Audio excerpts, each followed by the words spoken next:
Salut Fabienne et Salut bienvenue, Nora. sur le podcast, Hypnose et compagnie. Ça fait tellement longtemps que j'ai pas enregistré, je me souviens plus du nom et comme en plus j'ai envie de le changer pour la troisième, quatrième fois, voilà, je vous préviens. Vous je devez changer le nom encore. Donc bienvenue sur le podcast, je vais dire Fabienne et merci beaucoup d'avoir accepté l'invitation à Merci discuter Anna. avec moi de l'argent.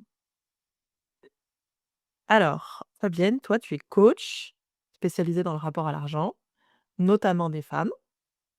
Est-ce que tu peux nous dire quelques mots sur, toi, ton parcours, comment tu en es venue à cette thématique-là de l'argent? Mmh, en fait, j'ai passé 25 ans dans l'administration des grosses structures culturelles.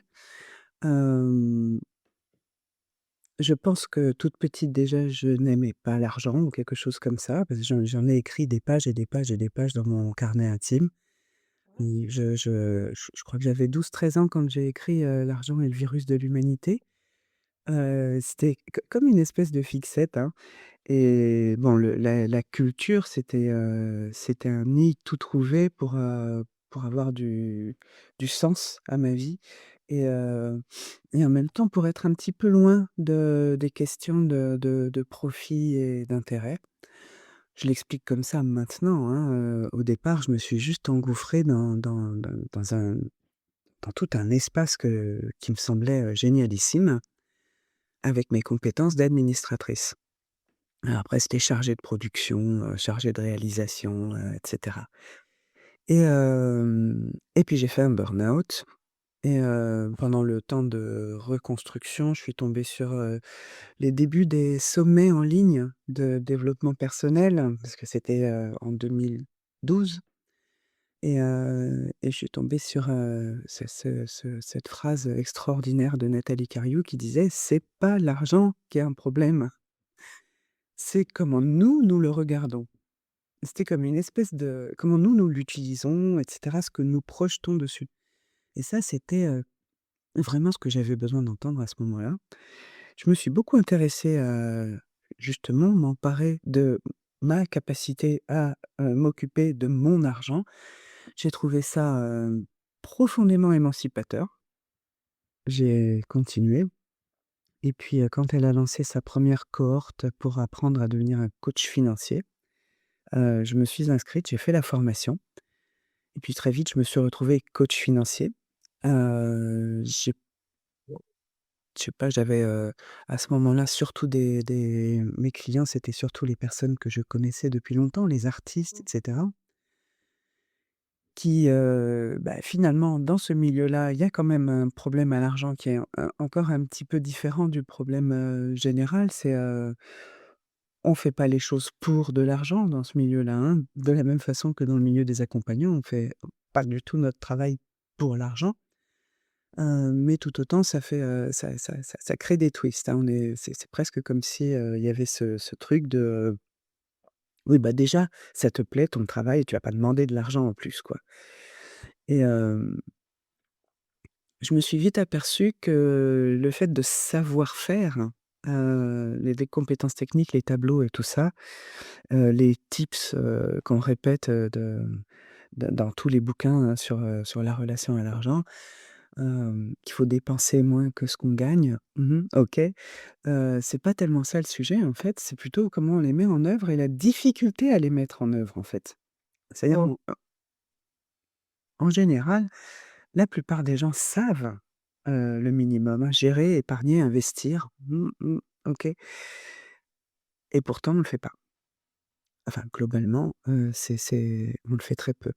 Et donc j'ai commencé à me former, mais du coup avec d'autres, compétences, plus psychothérapie, plus, accompagnement des émotions, plus, PNL et cetera, systémique, constellation, histoire de pouvoir accompagner cette part plus invisible qui est vraiment la relation à l'argent et pas le savoir-faire. Complètement du côté du savoir-être. Et évidemment, non, de fait, j'ai observé petit à petit que c'était essentiellement des femmes. Pas uniquement, mais essentiellement des femmes qui venaient vers moi. Pour tout un tas de raisons, je suppose, mais on aura peut-être le temps d'en reparler. Mais allons-y même maintenant. Comment Maintenant, comment toi t'expliques, enfin, quelles sont les raisons qui font que pour toi c'est plutôt des femmes qui viennent te voir? Alors est-ce que c'est parce que, les femmes viennent plus généralement, de façon générale, voir des accompagnants et accompagnantes, déjà, déjà? voilà. Je Voilà. pense qu'il y a la même chose dans toute Oui. toute l'industrie de l'accompagnement. Ouais.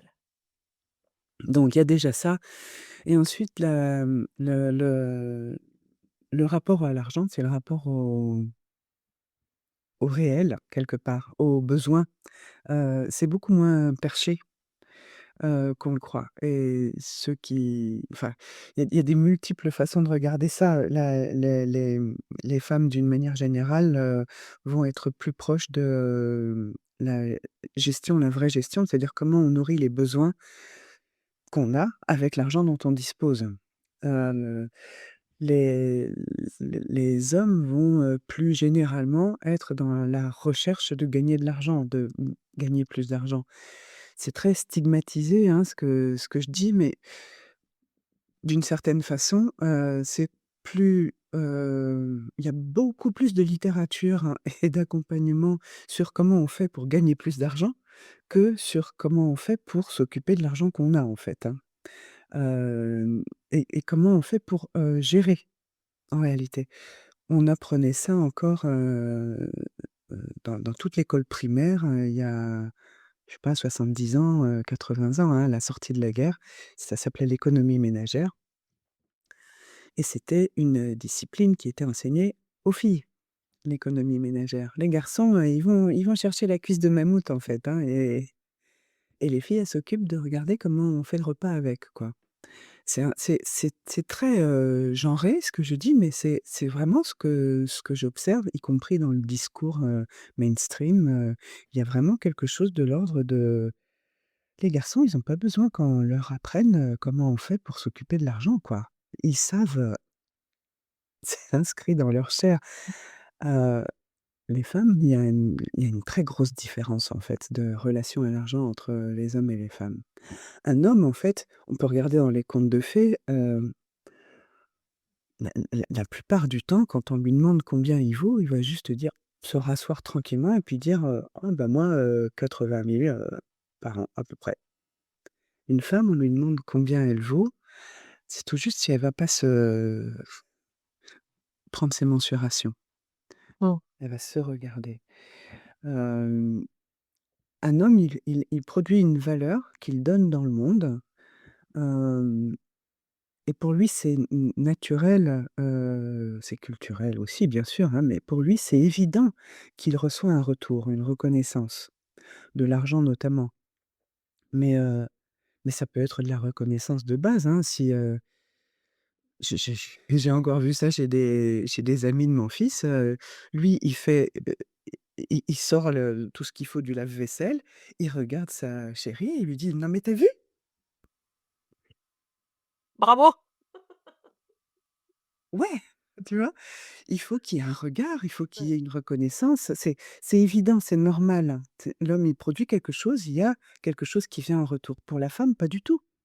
Pour la femme, culturellement, socialement, depuis des millénaires, bah, en fait, elle fait ce qui est à faire. Elle attend pas qu'il y ait, quelqu'un qui lui dise: «C'est bien» ou quelqu'un qui lui donne de l'argent Mmh. contre ça. C'est ce, sur quoi moi je travaille, hein, bah, y compris pour moi d'ailleurs, mais ça fait partie des vrais, on a beau dire: «C'est cliché, c'est n'importe quoi» et cetera, c'est ce qui est observable. Mmh mh.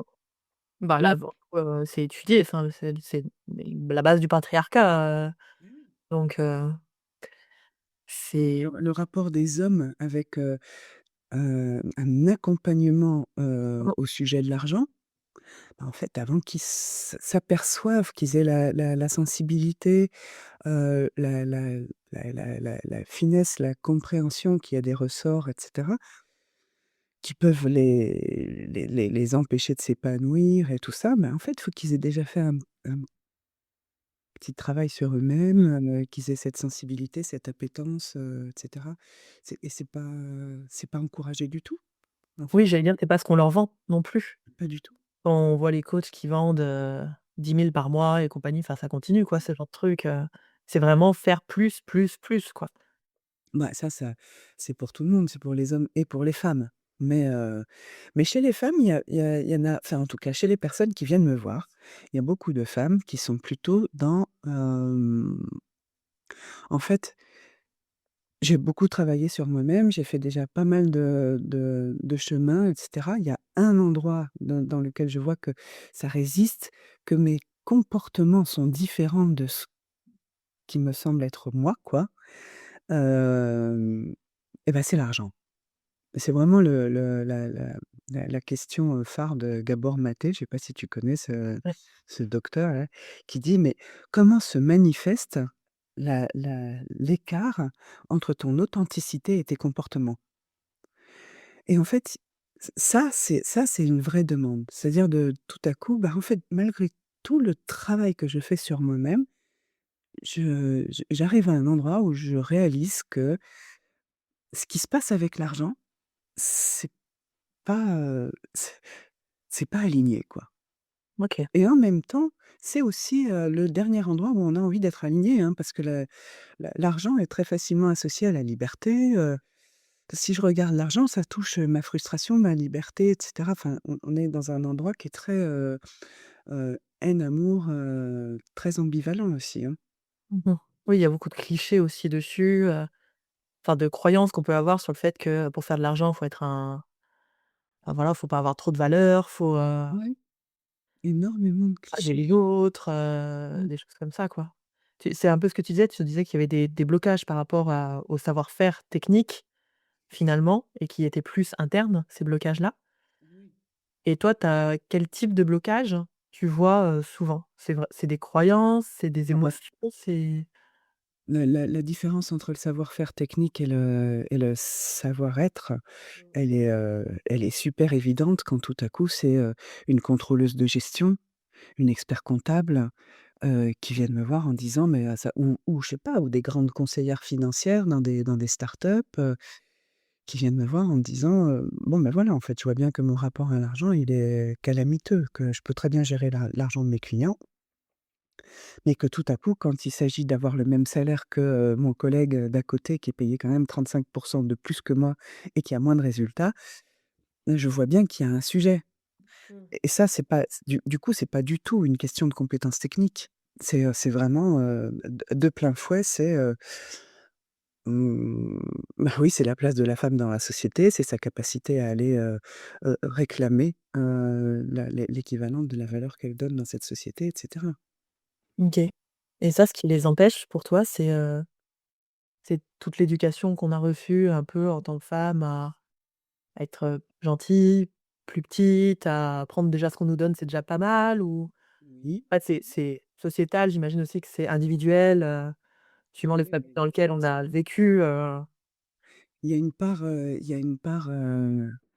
individuelle qui est, indéniable, une petite fille à qui on a toujours dit, «Bah, écoute, ne dis rien, ne bouge pas, et cetera, contente-toi d'être jolie», évidemment, elle va pas oser, elle a déjà toutes les faveurs, juste en se taisant. Elle va avoir plus de mal à oser, bouger, revendiquer, grimper aux arbres, courir, taper du poing sur la table et cetera. Bon, mais il y a la part individuelle et il y a aussi une part, qui est, complètement systémique. Tu parlais du patriarcat, ça fait quand même, 3000 ans à peu près qu'on est dans une civilisation qui est extrêmement patriarcale, qui donne l'immense majorité du pouvoir, aux hommes et qu'on vit, nous en tant que femmes un petit peu, exilées, d'une humanité qui est faite pour les hommes, par les hommes, et cetera. Mmh. Je lisais encore il y a quelques jours, oui, c'est sur les essais pharmaceutiques qui continuent à être faits Ah ouais. sur des hommes, blancs, bien portants, de 70 à 80 kilogrammes. Ouais. Tu te dis: «Ah ouais, mais en fait», et c'est sur ce type de population qu'on essaye les traitements, je sais pas moi, les ah voilà, c'était sur les traitements contre le cancer et il y a pas de population, d'enfants évidemment, hein, donc on ne sait pas comment soigner, les cancers des enfants, a priori. En tout cas, il y a un vrai sujet, mais évidemment pour les femmes, c'est pareil, la ceinture de sécurité, Oui, elle est, ça j'avais lu aussi sur, les câblés sur les hommes, ouais. elle est calibrée pour empêcher un homme de prendre Ouais. le pare-brise. Les femmes sont, généralement plus petites, pèsent moins lourd et cetera, donc ça leur coupe le cou, quoi. Mmh. Bon, c'est, je sais bien que c'est, très, heu, général de dire ça, mais oui, bien sûr, il y a une société patriarcale qui fait qu'on a des façons d'être quand on est femme qui sont différentes. Et puis il y a aussi un système monétaire. Notre système monétaire, il a 3000 ans et il crée l'argent sur de la dette. Donc OK. littéralement, heu, tu vas voir, ton banquier parce que tu veux, un vélo électrique. Mmh. Il dit: «Ah Anna, ouais OK, je te crois capable de créer 1 000 € de valeur, donc je te prête 1 000 €, donc je crée 1 000 €». Et littéralement, il crée de l'argent parce que tu t'endettes. Ça marche comme ça pour toi, ça marche comme ça pour les entreprises, d'une certaine façon, ça marche un petit peu comme ça aussi pour les États, même si c'est plus compliqué et en fait, toi, tu vas rapporter 100 € chaque mois, il va décréer 100 € chaque mois. Mais au départ, quand tu es parti et que tu as mis cet argent, chez le vendeur de vélos électriques, tu as mis ces 1 000 € dans la masse monétaire en circulation. Maintenant, il circule. Le marchand de vélo, il va s'en servir pour acheter, ce qu'il veut, en fait, j'en sais rien, et ainsi de suite. Cet argent, tourne entre nous et à la fin ou même, au début d'ailleurs, tu vas aussi devoir amener le prix, de ce service à ta Oui. banque. Ça s'appelle les intérêts. Mmh. Mais ces intérêts-là ne sont pas créés. Donc tu vas aller chercher c'est l'argent des intérêts dans la masse monétaire en circulation.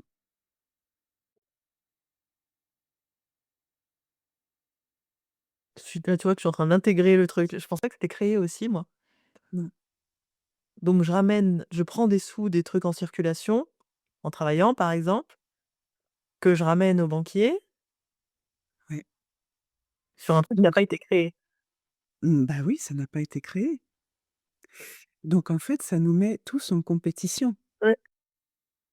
et c'est de là que viennent les 2 grandes émotions, avidité et peur de manquer, qui sont celles sur lesquelles est basée toute la théorie économique Mmh. d'aujourd'hui. C'est-à-dire l'homme est un être rationnel uniquement guidé par, le profit et la maximisation des profits. L'homo economicus. Ce qui est totalement faux, c'est un présupposé, c'est comme si c'était une observation des résultats de notre système économique. Mais en fait, il y a plein d'endroits qui ont été documentés, au XXe siècle, hein, d'ethnographes, d'anthropologues et cetera, qui allaient dans des populations où ce système monétaire n'était pas arrivé. Il y avait zéro avidité, zéro peur de manquer, zéro compétitivité. Il y avait une place de la femme qui était meilleure aussi. Donc en fait, notre système monétaire, notre façon de créer de l'argent induit des effets, comportementaux et des interactions entre nous. Il est très, pratique, très intriqué avec le patriarcat parce que la loi du plus fort, évidemment, ça favorise la domination, masculine, le système pyramidal et cetera. Mais tout ça, en fait, ça fait sens quand on le regarde ensemble. C'est vraiment un système. Du coup, dans cette société-là, avidité, peur de manquer, compétition, individualisme, et cetera, c'est plutôt du côté des hommes que c'est bénéficiaire, en Mmh. réalité. Et du coup, bah, les oui, les femmes sont, dans un endroit systémique qui est, plus contraignant, plus, hem et plus difficile, avec des croyances qui sont plus violentes, plus intégrées et évidemment par-dessus ça, viennent se cristalliser nos expériences personnelles. Si, maman, était extrêmement économe, a bien surveillé chaque sou qui sortait et papa, extrêmement dépensier ou le contraire, s'il y a eu la faillite de l'oncle Jean-Pierre, s'il y a eu, je sais pas, en fait, tout ça, ça devient des cristallisations d'une histoire, qu'on s'approprie comme étant uniquement personnelle. Mmh. Et les blessures d'enfants intérieurs et voilà. Et la plupart des personnes qui viennent vers moi viennent avec cette histoire totalement personnelle, me dire: «Moi, en fait, j'ai une tare, mais on a l'impression que c'est congénital. J'ai un problème génétique, moi, dans ma famille, avec l'argent, moi, parce que mon histoire, moi, parce que» et c'est quelque chose de totalement personnel. C'est assez, beau de voir que la, le fait de dire simplement: «OK, tu as ça dans ta famille, tu as ça dans ton histoire, tu as ça qui s'est passé comme ça pour toi, mais ça, c'est une petite part de ce que tu racontes. En fait, ce que tu portes comme difficulté, c'est partagé par l'humanité, Mmh. parce que, enfin, tout ce que je viens Ouais, d'énoncer. on vient de dire. C'est partagé par l'humanité et si tout à coup tu te mets à parler de ta relation à l'argent avec d'autres personnes, dans un endroit un peu safe, hein, tu vas voir que tu partages ça avec toutes les personnes autour de la table et ça, c'est magique. C'est ce que je fais pendant les cafés fric notamment, c'est, OK. libérer la parole, tu sais? Heu, donner un cadre dans lequel les gens vont pouvoir parler d'argent à partir de leur expérience personnelle, en mode «je», pas en mode conversation de comptoir où c'est toutes les tous les mèmes, tu sais, qui sautent d'un cerveau à l'autre, l'argent ceci et l'argent cela et non, à partir de l'expérience personnelle et puis d'un sujet, le dernier c'était, tiens, comment le regard des autres impacte ton budget? Mais il peut y avoir plein d'autres, sujets, ça j'en ai fait, plus d'une quarantaine en présentiel et du coup plus d'une trentaine en ligne. Hyper intéressant le café fric. Ça allait être ma question, c'était comment tu arrivais à travailler l'individuel et le côté plus large de tout ce qui nous arrive, qui me semble tellement plus compliqué des fois à travailler parce que dans notre cabinet, ça va quoi, on en parle, machin et tout, mais quand les gens ressortent, ils retournent dans les mêmes systèmes finalement Ouais, et c'est difficile de sortir de ces systèmes-là et du coup, tu as répondu à cette question. Donc je rebondis sur une autre, c'est vrai qu'il y a un énorme tabou à parler d'argent. ouais, J'ai l'impression spécifiquement, alors je connais mal les autres sociétés, mais en France en tout cas, tu vois, moi d'un côté de ma famille, il faut pas en parler pour pas faire des envieux, ouais, heu et de l'autre côté, on n'en parle pas parce qu'on le dépense. Donc pas besoin d'en parler, tu vois? pareil. Je connais pas suffisamment les autres cultures pour me prononcer. Je connais un petit peu la culture, américaine sur ce sujet, puisque mon frère y a vécu pendant 11 ans et que j'ai été le voir plein de fois et que du coup j'avais des amis, aux Mmh. États-Unis aussi, des 2 côtés, à l'est et à l'ouest et j'ai beaucoup, beaucoup et souvent entendu: «Ah, chez les aux États-Unis, c'est beaucoup plus libre, la parole sur l'argent, ils ont pas de problème de relation avec l'argent». Tranquille, visiblement. Je n'en crois pas un mot. Mais vraiment, je n'en crois pas un mot, mais même, je pense que c'est même encore pire. Là-bas, on est obligé de parler d'argent, mais on n'est pas du tout obligé de parler de notre relation à l'argent. On est obligé d'afficher l'argent qu'on gagne et d'en être fier. Ce qui, ce qui enlève de la photo tous ceux qui Ouais. gagnent peu. C'est tout. En fait, on a une obligation à gagner beaucoup d'argent et à vouloir toujours plus d'argent. Ce qui se manifeste par une capacité à dépenser beaucoup d'argent. Je ne suis pas sûre que ce soit plus confortable qu'ici. On parle beaucoup d'argent, mais uniquement avec un spectre, Ouais. un filtre. C'est combien je gagne, combien je dépense et qu'est-ce que j'ai acheté. Je suis pas sûre que ça soit moins contraignant, moins difficile à vivre et cetera. Je sais pas parce que moi-même j'y ai pas vécu, mais bon, je suis pas sûre que ce soit, beaucoup plus tranquille, beaucoup plus facile, voilà. Mais du coup, j'ai oublié ta question. Non, c'était sur le fait que c'était un tabou, l'argent et que du Ouais, coup pour toi, finalement une des premières étapes pour, commencer à, j'allais dire libérer un peu notre relation à l'argent, mais en tout cas la changer, c'était d'en parler avec d'autres personnes pour se rendre compte que finalement, on était à peu près tous et toutes dans les mêmes problématiques, par rapport à l'argent, quoi. ouais, Les mêmes mais émotions, les mêmes, voilà. ouais, la première étape, c'est déjà reconnaître, hein, mais comme, pour tous les autres sujets, hein, pour un accompagnant, c'est: «Je te crois, hein». C'est, «Oui, je vois, je comprends», et cetera. C'est de dire: «OK, en fait, toi, tu as un problème avec l'argent. Je vois que ça te stresse».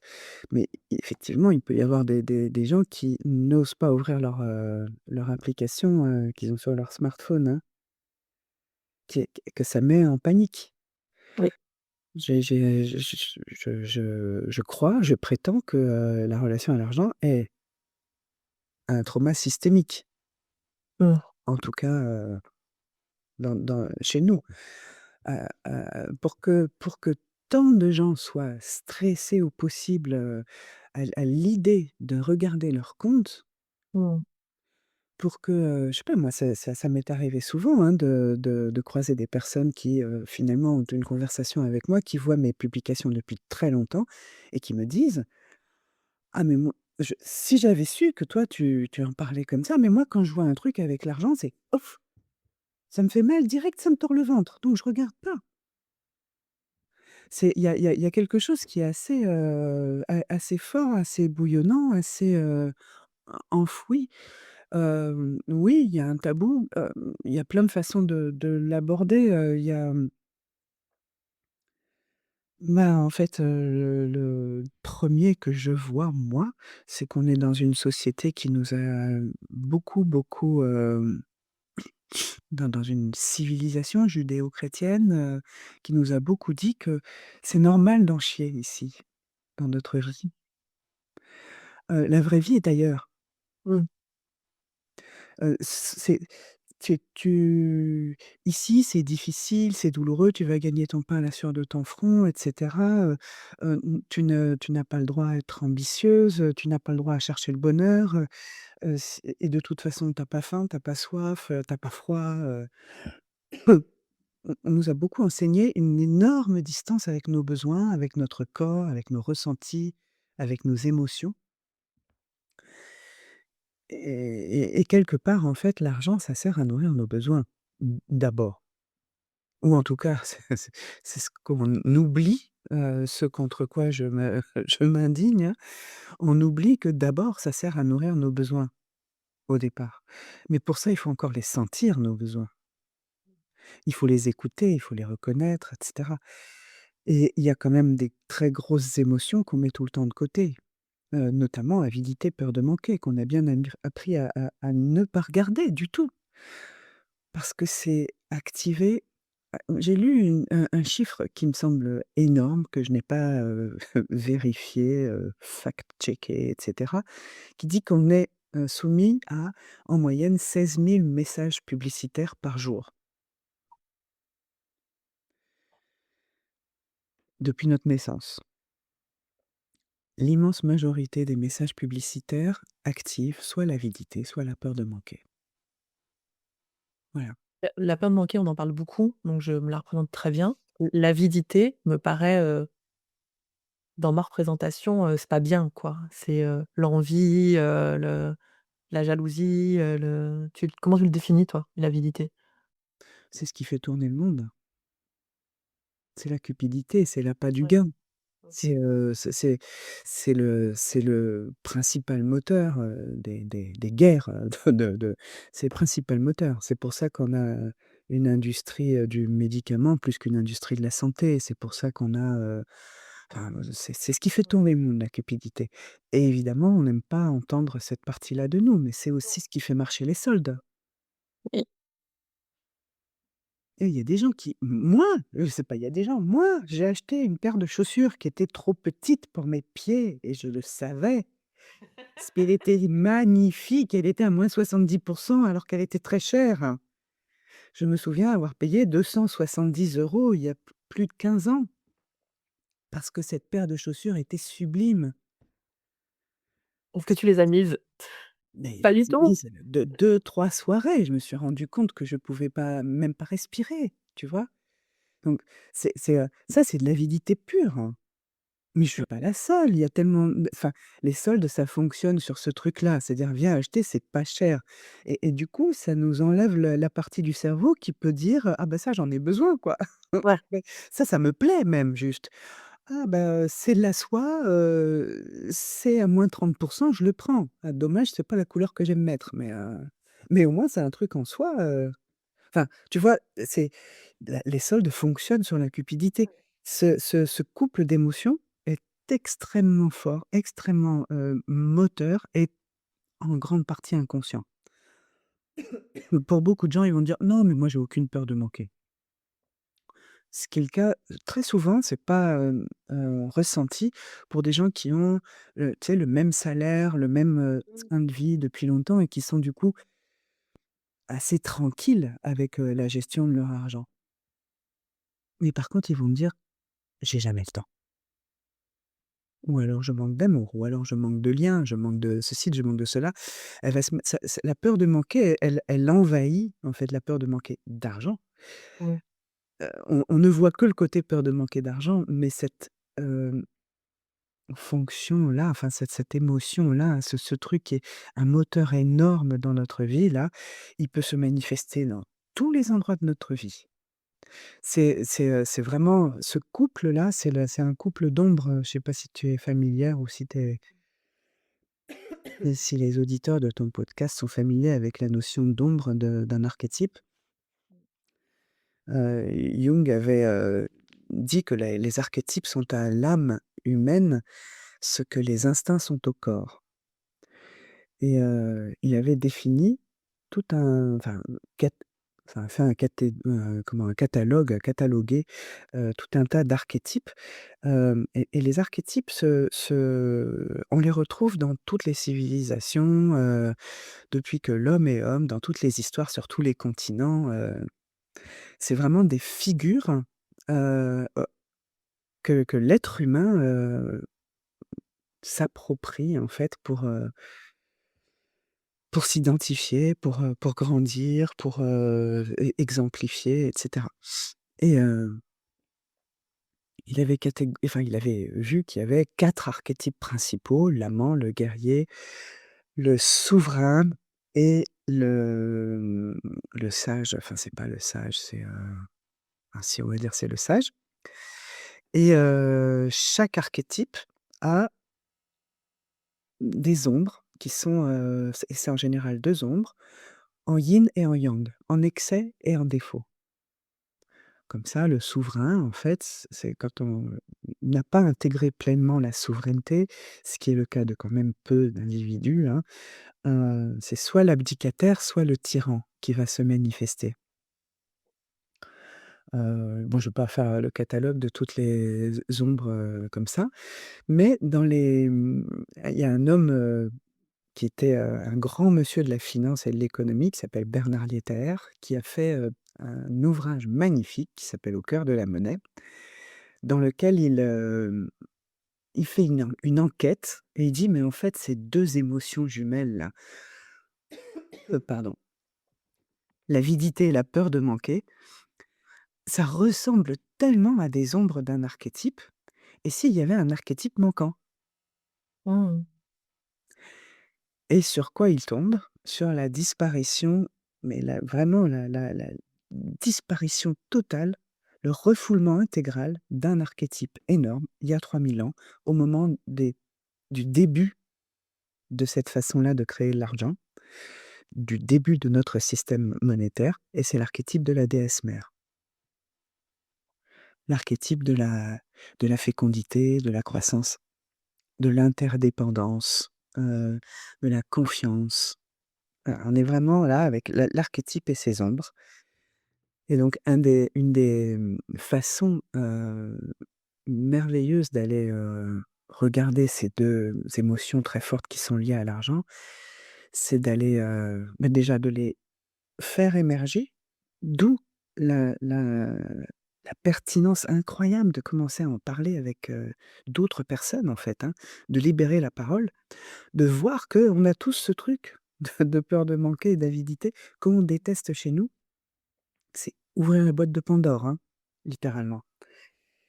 Et quand on les voit, bah, petit à petit, se dire: «Mais en fait, je suis tellement riche aussi de tout ce que je suis déjà capable de manifester, de tout ce que j'ai le pouvoir de manifester pour nourrir mes besoins.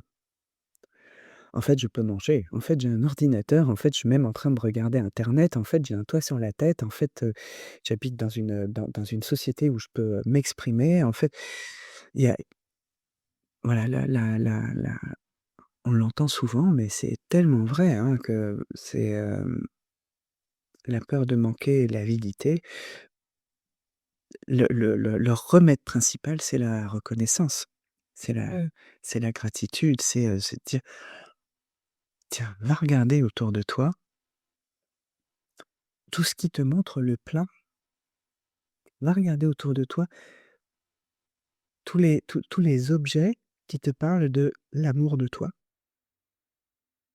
Et là, tu vois, c'est remplir à nouveau la boîte. Mais comme on est appelé tout le temps à l'endroit où on manque, comme le seul discours sur l'argent dit: «Tu n'as pas assez d'argent», en fait, ça c'est on entend ça depuis qu'on est tout petit, hein.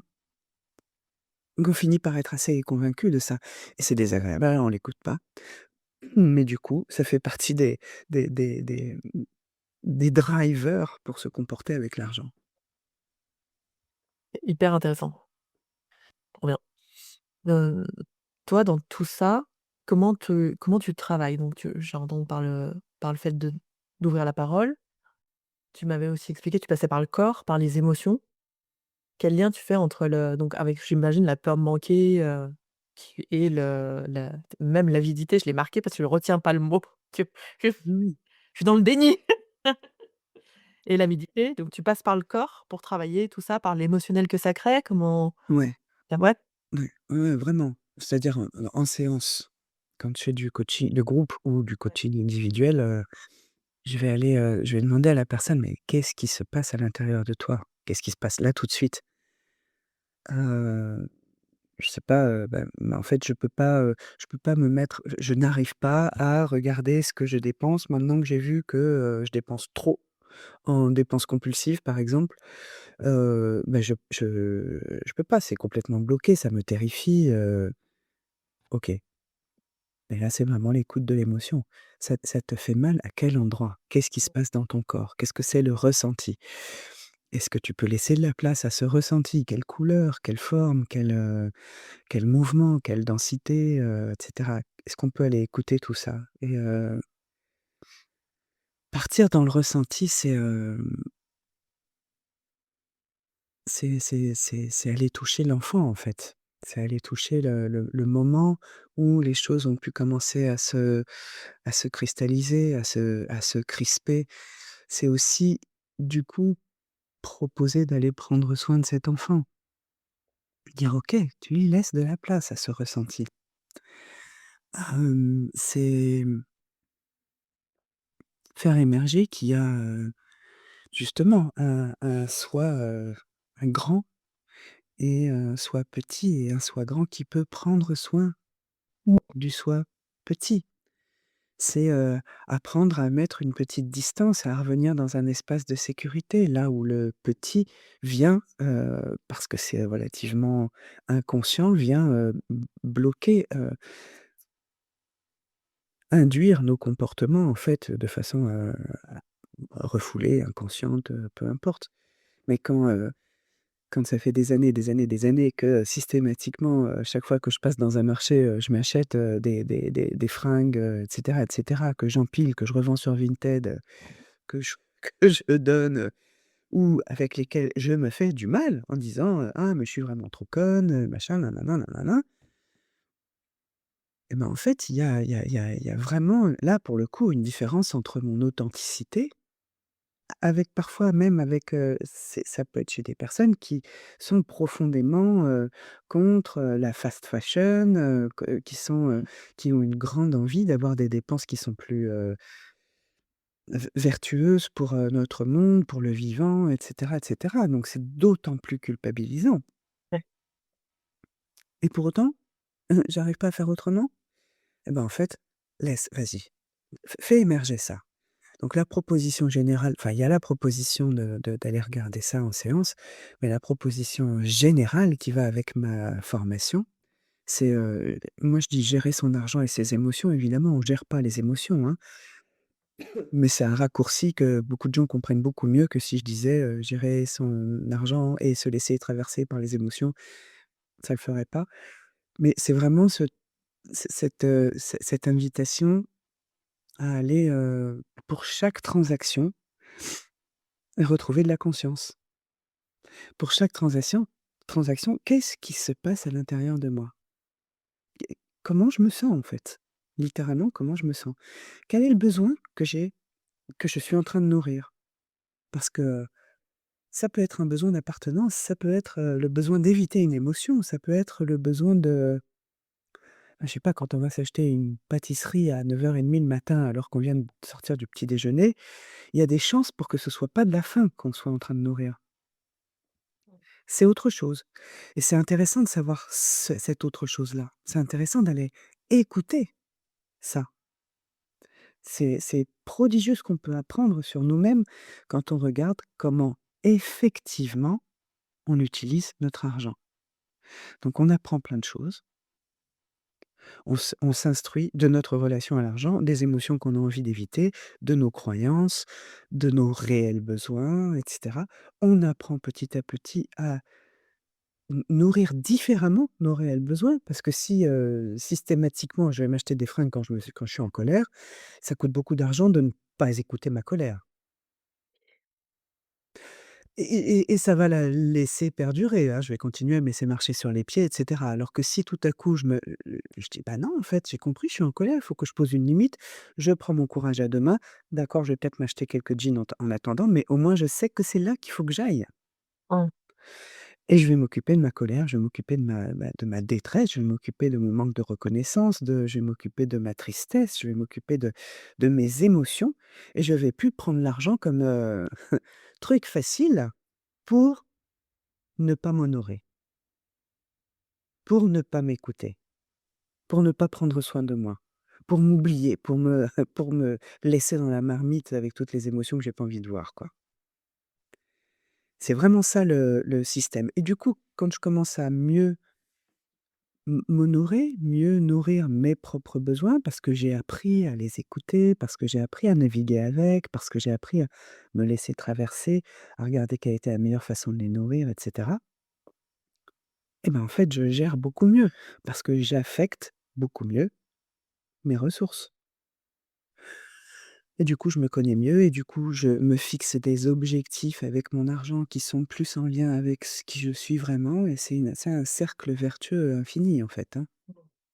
C'est marrant parce que vraiment, ça fait 10 ans que je fais du CAB. Je crois que j'ai jamais exploré la relation à l'argent de mes accompagnés. Oui, pourtant, ils viennent certainement Jamais. aussi Ah bah, avec des questions, liées. forcément, forcément. Comme tu dis, quand, c'est juste qu'eux, ils vont nous, comme on questionne sur les émotions, ils vont nous parler des émotions, mais on va pas faire le lien.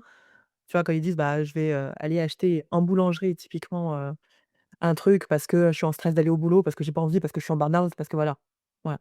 Nous, on va s'arrêter là-dessus et on prend pas l'angle argent sur lequel on pourrait, travailler. Enfin, tu vois ce que je veux dire?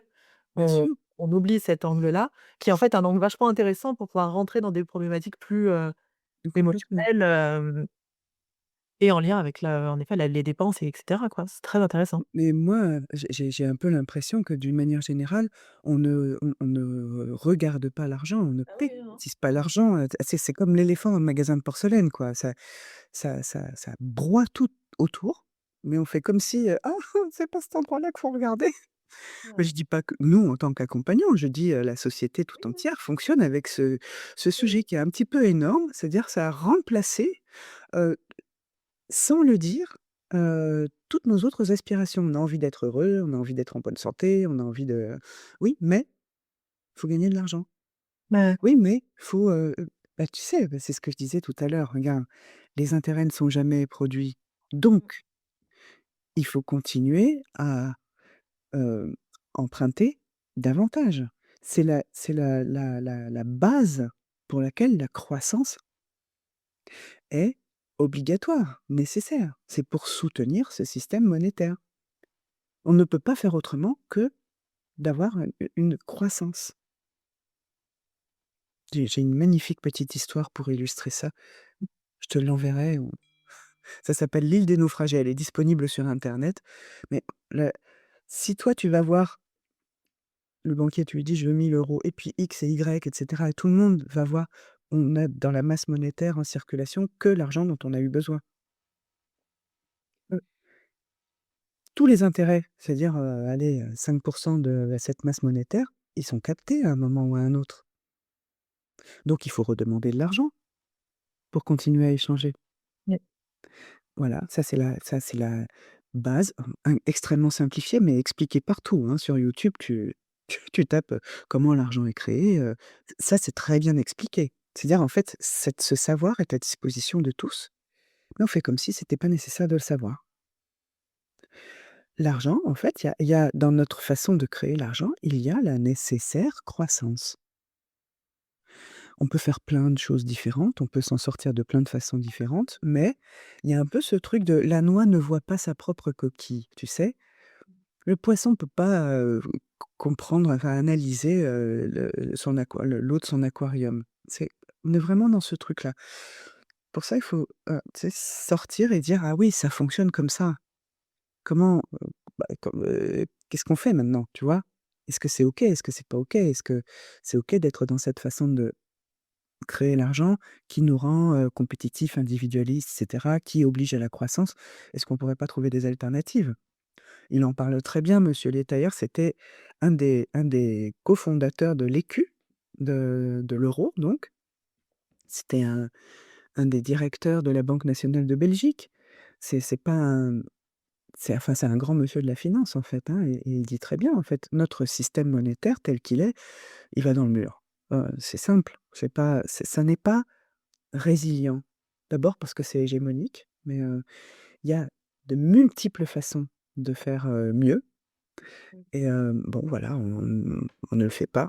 Mais déjà, prendre conscience, je sais pas, s'interroger là-dessus, regarder comment on peut faire autrement, ça propose déjà, un terrain qui est plus favorable.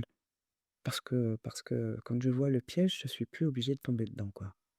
Mmh. C'est vrai qu'en plus dans le pour revenir un peu au développement personnel, les thérapeutes et tout, il y a il y a un truc un peu spirituel qui tourne autour de l'argent comme si c'était moi j'ai entendu plein de fois, c'est une énergie. L'argent, c'est une énergie, ça va, ça vient, et il faut pas être trop matérialiste avec ça, voilà. Donc il y a ce piège aussi là dans le dev perso, je trouve. C'est un gros piège, hein. C'est En même temps, c'est une belle façon de le dire, mais c'est pas OK, c'est pas vrai, en fait. Ouais, Heu, c'est L'argent a une forme, d'énergie. C'est l'énergie qu'on met dans un système, mais parce qu'on est dans cette façon-là de regarder l'argent aussi. Puisque c'est tout un flot de significations, de croyances, de peurs, c'est quelque chose de très, c'est une grosse tension. Donc si je mets de l'argent dans quelque chose, ben, en fait, je vais mettre aussi, mon énergie. ouais, C'est une façon de symboliser l'énergie. Mais au départ, c'est simplement un outil, on est d'accord. Enfin, ça passe entre nous, ça peut aller de Fabienne à Anna, de Anna à Jean-Pierre, de Jean-Pierre à, enfin, tu vois? Donc en fait, c'est effectivement comme un flux de signifiants de toutes les valeurs qu'on s'échange, les valeurs, les biens, les richesses et cetera. Ça s'échange, quasiment en fractal, hein. C'est-à-dire, je donne ma valeur au monde qui est achetée par quelqu'un qui lui, va, être payé par un employeur qui lui-même est payé par, enfin, tu vois? Cette forme de circulation de l'argent, ça peut être, vu comme une circulation d'énergie, mais en réalité, c'est une circulation de nos besoins et de nos valeurs et de nos priorités qui sont manifestées par un outil qui nous permet de faciliter la circulation. C'est, au départ, la monnaie, c'est ça. C'est-à-dire tant que c'était des monnaies, parce que En fait, les monnaies, elles ont été inventées a priori il y a 30 000 ans par l'homme et ça fait seulement 3 000 ans qu'on a ce système monétaire et encore, il y a plein d'autres monnaies qui ont continué, de même de façon marginale. On en a encore, hein, des monnaies, complémentaires et il y a 5 000 monnaies complémentaires aujourd'hui dans le monde, OK. ce qui est énorme, hein, Ouais. y compris des dollars-tans, par exemple, y compris les monnaies locales, y compris en fait, il y a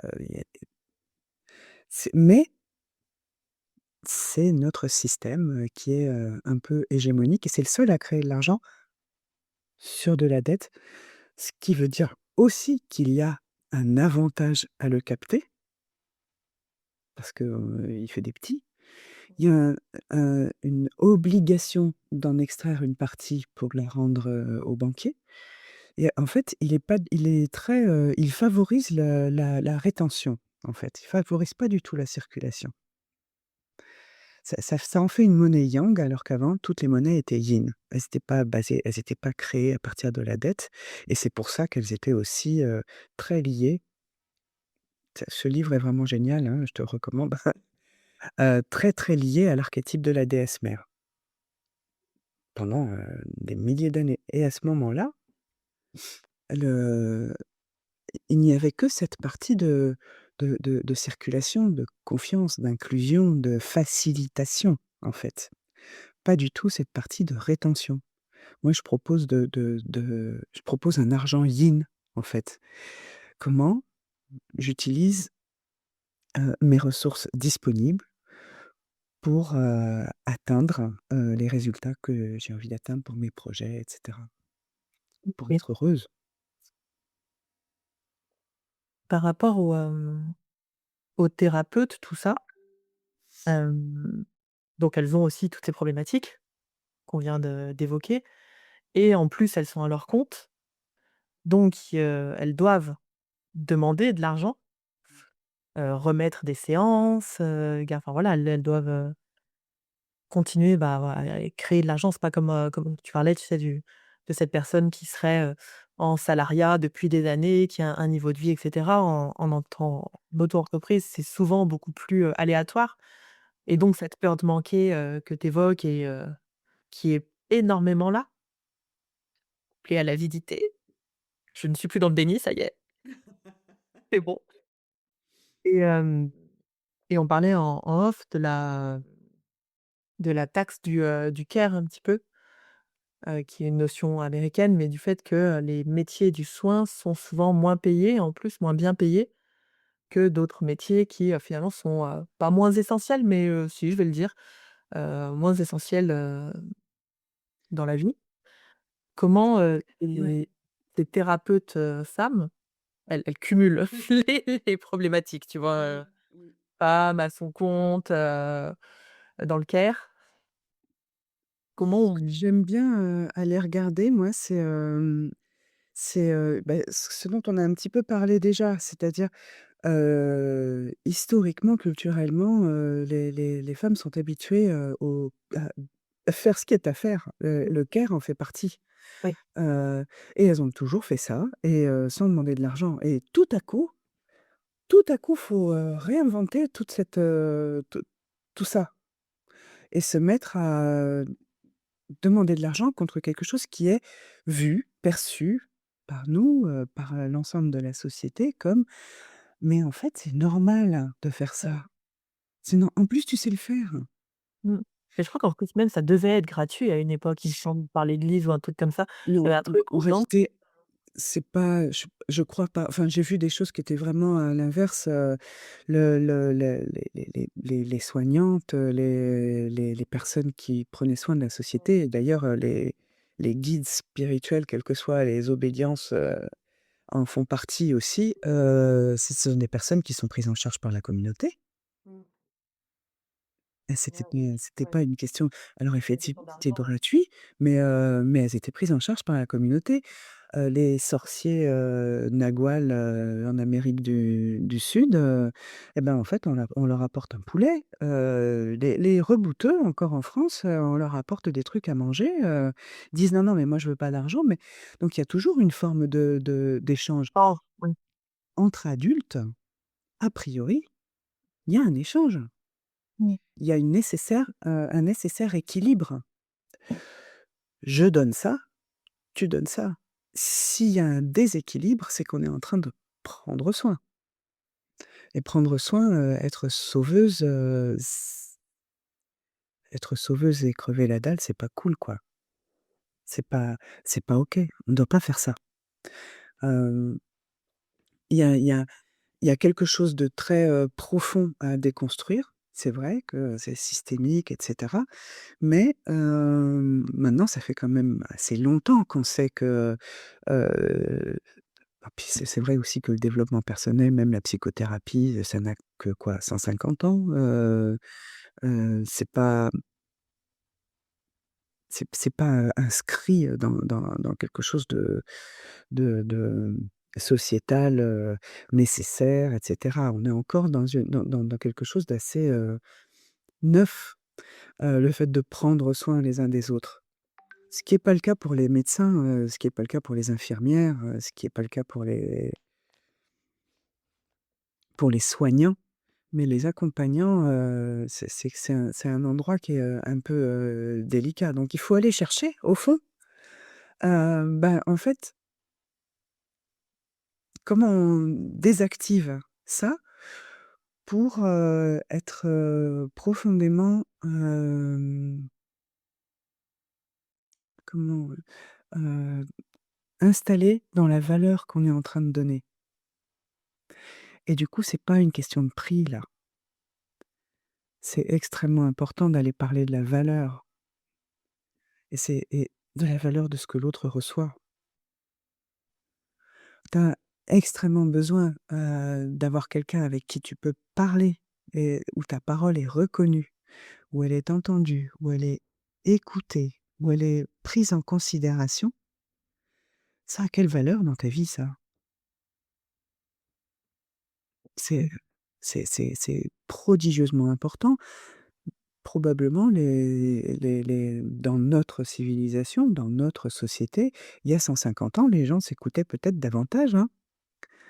On était, beaucoup plus nourris, heu, pour notre besoin d'appartenance qu'on ne l'est aujourd'hui. Ça se trouve, on était moins individualistes. Et alors Voilà. c'était beaucoup moins, bah, oui, il y avait enfin, il y avait 60 fois plus de cafés, hein. Le nombre des cafés en 60 ans, donc depuis 2000, non, depuis 1970, le nombre des cafés a été divisé par 50. Divisé par 50. La famille a explosé, on connaît plus ses voisins, Oui, oui. il y avait des syndicats, il y avait des entreprises dans lesquelles on rentrait pour, 40 ans, 50 ans, enfin je ou toute une carrière, quoi. Il y avait tellement d'endroits d'appartenance que c'était totalement invisible qu'on avait besoin d'appartenance, c'était une évidence. On vivait avec, les anciens, on connaissait tous les gens qui habitaient à côté de chez nous, enfin, on allait à l'école, à la messe, et cetera, enfin, tout ça, c'était des endroits d'appartenance partout. C'était probablement beaucoup plus simple d'avoir autour de nous au moins une personne qu'on connaissait bien et qui allait pouvoir recevoir notre parole, en fait. Ces métiers d'accompagnement, ils sont aussi nouveaux pour ça, je suppose. Mais en tout cas, cette fonction du care là, ben, le fait de lui accorder de la valeur, ça ne coule pas de source, même si ça a une valeur, ça nourrit un besoin qui est, à mon sens, un des besoins les plus fondamentaux de l'être humain. On a besoin de se nourrir, on a besoin de se sentir en sécurité, on a besoin d'appartenir. Il y a eu des expériences, horribles qui ont été faites avec des tout petits enfants auxquels, enfin, on a dit aux nurses qui les Ouais, de pas leur parler. qui les soignaient, on va dire, qui leur donnaient à manger, qui changeaient leur lange, et cetera, de ne pas leur parler. C'était pour une autre raison, c'était pour savoir quel était le langage, de Ouais, base. universel de base. Hem Et ben, en fait, ils sont tous morts assez rapidement. Parce qu'ils ont on a l'être humain a besoin de liens, de soins, de care, tout simplement. Donc ça a une valeur prodigieuse et pour autant, on n'est pas habitué à aller parler de la valeur, on est habitué à aller parler des prix. C'est vrai. Le prix, c'est bête, hein. C'est, c'est C'est basique, c'est je peux pas. La valeur, c'est tout à coup, ça nous demande, encore une fois, d'aller écouter nos ressentis, d'aller écouter nos priorités, d'aller écouter nos besoins, d'aller écouter nos émotions et cetera. Bien, je crois qu'on a fait un bon tour là. Merci beaucoup. Est-ce que tu as d'autres choses que j'aurais pas abordées dans mes questions et tu aurais très envie de parler et que j'ai zappé? Mmh,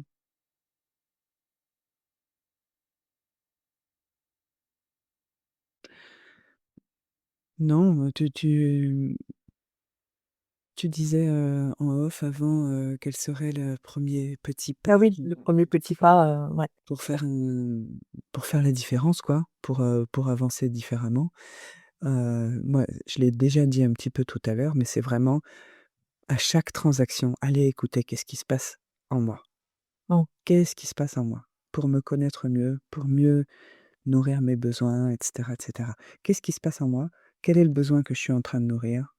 Quels sont les les les les ressentis, les croyances, les émotions là qui sont en train de se manifester? Et oui, voilà, et puis pas oublier pour la question des prix que on accompagne nos clients mmh, à transmuter leurs croyances, à ne pas en être les victimes et cetera. D'une certaine façon, il faut commencer, nous, ouais, à ne pas fixer nos prix avec des croyances qu'on ne verrait pas. merci beaucoup Fabienne. Où est-ce qu'on te retrouve? Si on veut, suivre ce que tu fais, regarder ta formation, tout ça? Eh bien, on me retrouve, sur internet. J'ai un site qui s'appelle écoledelargent.com.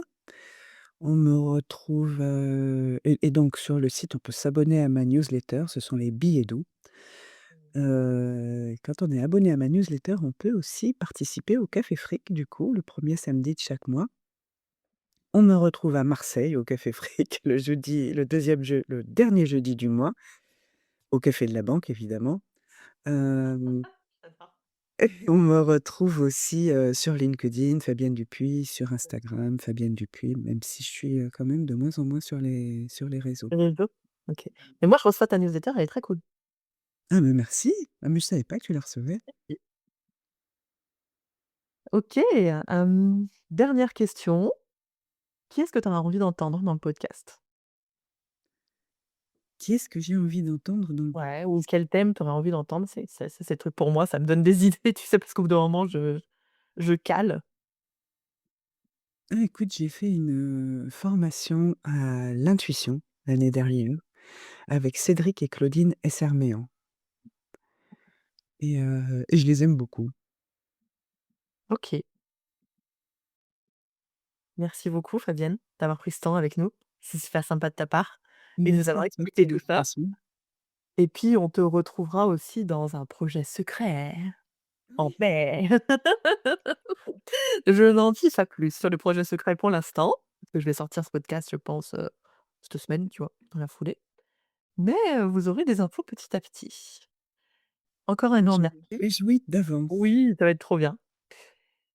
Merci et puis bonne journée à toi. Merci à toi, Anna.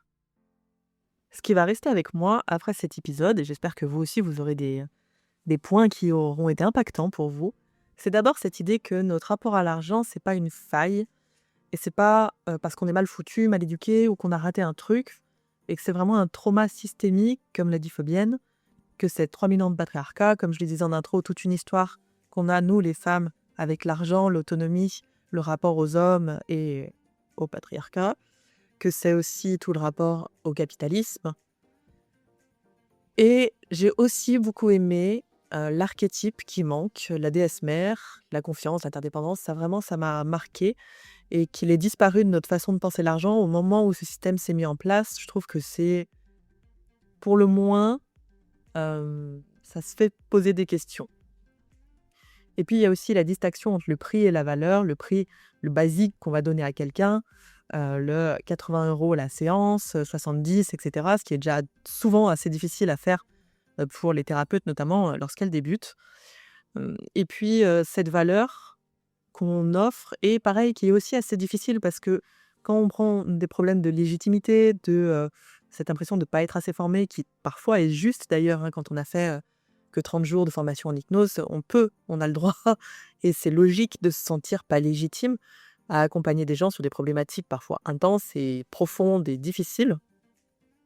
Donc cette valeur qu'on offre, elle est pas si simple à, à appréhender, à s'en rendre compte, à discuter avec les clients et les clientes et ça me paraît intéressant aussi de ce travail là-dessus entre la valeur et le prix, même si, c'est vrai que c'est quelque chose qu'on nous sort beaucoup en coaching, hein, ce qu'on offre n'a pas de valeur, du temps, de l'écoute et cetera. C'est, pour moi, c'est difficilement entendable parce que déjà oui, ça a une valeur et parce que ça nous met dans des positions, de pouvoir que je trouve compliquées. J'ai aussi énormément aimé l'idée du café fric, qu'a développé Fabienne et là, pour toutes celles qui ont des fois j'accompagne en marketing, en développement d'activité, hem, vraiment ces idées-là de faire des cafés, des petits ateliers comme, il y a les cafés de la mort qui existent aussi pour parler du deuil. C'est hyper intéressant pour rencontrer du monde, pour, heu, parler avec les gens, pour s'intéresser à eux, pour connaître leurs problématiques, pour, se faire connaître. Vraiment, pépite pour le coup. Au prochain épisode, je reçois Stéphanie Ayou encore et je suis trop contente et on va aborder un sujet qui mérite qu'on lui fasse de la place et qui finalement n'est que très rarement abordé de ce qu'elle me disait et je me rends compte qu'avec elle, sur le 1er épisode qu'on avait fait qui était, je crois, sur le traumatisme, on l'avait pas abordé non plus. C'est le deuil périnatal qui est quand même sa spécialité. Donc c'est un épisode qui va être, je pense, impactant et j'ai hâte, de vous le présenter puisque je l'enregistre de toute façon, très rapidement donc il sortira sûrement la semaine prochaine. Merci à toutes et à tous d'avoir été à l'écoute. Je vous rappelle que vous avez la fiche en description récap de cet épisode à télécharger. 2 pages, 3 pages de concepts clés avec une frise chronologique des droits financiers des femmes, des données sur les investissements, les investisseurs, les ressources de Fabienne. Bref, c'est gratuit, allez-y, faites-vous plaisir. Merci à vous. Si le podcast vous a plu, je vous encourage à le partager et je vous souhaite à toutes et à tous une très bonne journée.